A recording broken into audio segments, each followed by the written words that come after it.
Welcome, everyone. In this lecture, we will discuss some of the ways American government affects daily life here in the United States.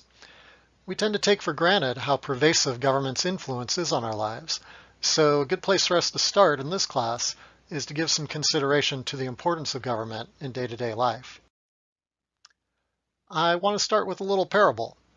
This story was originally told by the writer David Foster Wallace when he gave one of the best ever commencement speeches to Kenyon College in 2005. His story goes as follows. There are these two young fish swimming along, and they happen to meet an older fish swimming the other way, who nods at them and says, "Morning, boys, how's the water?" And the two young fish swim on for a bit, and then eventually one of them looks over at the other and goes, "What the hell is water?" I tell you this story because in a very meaningful sense, government provides the water that we all swim in throughout the day. We tend not to notice the water precisely because government performing its routine functions allows us to go about our day-to-day lives without having to think about how government makes our modern lives possible. But since government is the focus of this course, let's spend a few minutes taking a look at the water. What better place to start than with actual water? When we get up in the morning and brush our teeth, we can be confident that our toothpaste is safe and effective. That is because toothpaste is regulated by the Food and Drug Administration to meet certain standards.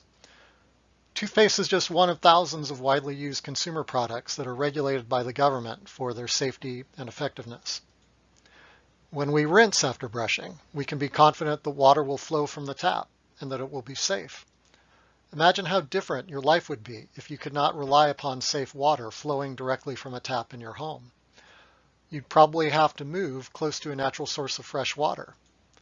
You or someone in your family would probably have to spend a significant portion of the day collecting and transporting water back to your home. And you'd likely be exposed to a much greater risk of waterborne illnesses. The engineering marvel that is our modern water infrastructure is supported by local water departments throughout the United States that constantly treat and test the water to make sure it is safe for human consumption. Many of the rules and procedures, as well as the costs of water treatment, come from the U.S. Environmental Protection Agency. Sometimes the importance of government's routine functions only becomes apparent to us when government fails to do its job properly.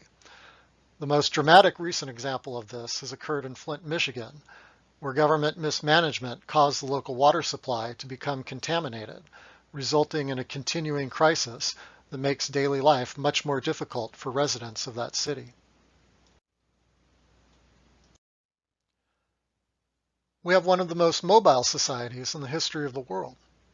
That mobility is supported by an extensive highway and road system that has been built mostly since the 1950s. The construction and maintenance of that system is funded mostly by state and federal departments of transportation. Currently, government spends over $300 million a year on transportation projects. A big chunk of that funding comes from taxes that we pay on each gallon of gasoline we pump into our cars. Now, complaining about the cost of gas is a time-honored American tradition, but without those taxes, it's difficult to imagine how we'd be able to jump in our cars and drive literally anywhere we want to go. Another aspect of government involvement in transportation has to do with driving safety. It's actually much safer to be on the roads now than it was in previous decades. The graph on this slide shows that the fatality rate per mile driven on American roads has declined by almost 2/3 since 1980. Government has a lot to do with that.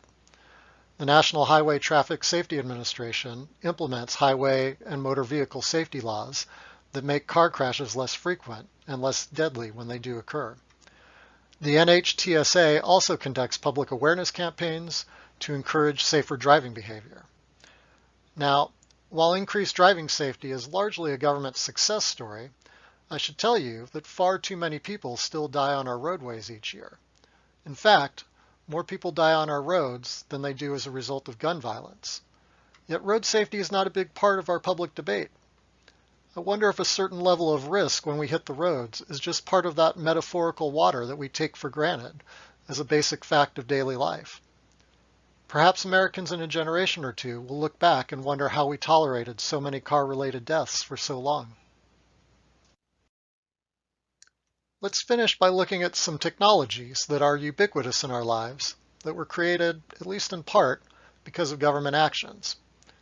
So many of the technologies that are now part of our daily lives were spurred on by government investments in research and development. Here are just a few prominent examples.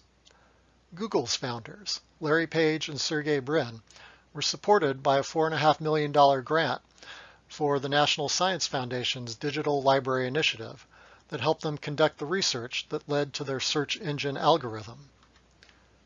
The National Institutes of Standards and Technology funded the creation of the first atomic clocks, allowing GPS satellites to function properly and act as a backbone for our mobile digital technologies. Finally, the National Institutes of Health funded the Human Genome Project, which accomplished the enormous task of mapping the human genetic code. This project has unleashed many applications in medicine and biotechnology. One widely used example is the genetics-based ancestry tests offered by companies such as 23andMe. This lecture has highlighted just a few of the many ways government shapes daily life in the United States. We could go on for quite a lot longer, but I think you get the point. Now I'd like you to reflect and think about other ways in which government has shaped your life. Please share your reflections in a post on the discussion board. Thank you.